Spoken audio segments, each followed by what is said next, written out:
નજીક રાવપુરા વિસ્તારમાં મોડી રાત્રે એક બેફામ બનેલા નબીરાએ પૂરપાટ ઝડપે કાર ચલાવીને નિર્દોષ લોકોના જીવ જોખમમાં મૂક્યા છે। વડોદરા શહેરના અર્ધસમા રાવપુરા ટાવર રોડ પર ગઈકાલે મોડી રાત્રે એક ગંભીર અકસ્માતની ઘટના બની છે। પૂરપાટ ઝડપે આવતી એક રેન્જ રોવર કારના ચાલકે અચાનક સ્ટીયરિંગ પરથી કાબુ ગુમાવી દેતા કાર રોડની બાજુમાં આવેલી એક દુકાનમાં સીધી ધસી ગઈ હતી। અકસ્માત એટલો પ્રચંડ હતો કે દુકાનના આગળના ભાગને ભારે નુકસાન થયું છે અને વિસ્તારમાં જોરદાર ધડાકો સંભળાતા આસપાસના રહીશોમાં ફફડાટ વ્યાપી ગયો હતો। સદનસીબે રાત્રિનો સમય હોવાથી દુકાન બંધ હતી અને જાનહાનિ ટળી છે।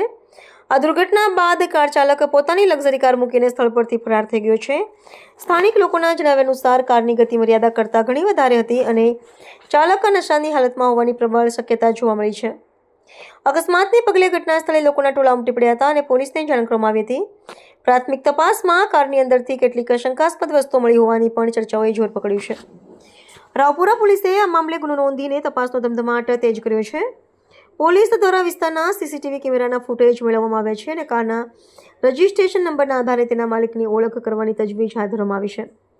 શહેરના વ્યસ્ત રસ્તાઓ પર રાત્રિ દરમિયાન નબીરાઓના આતંકને ડામવા માટે પોલીસ પેટ્રોલિંગ વધારવાની અને આવા બેજવાબદાર ચાલકો સામે કડક કાયદાકીય કાર્યવાહી કરવાની માંગ ઉઠી રહી છે।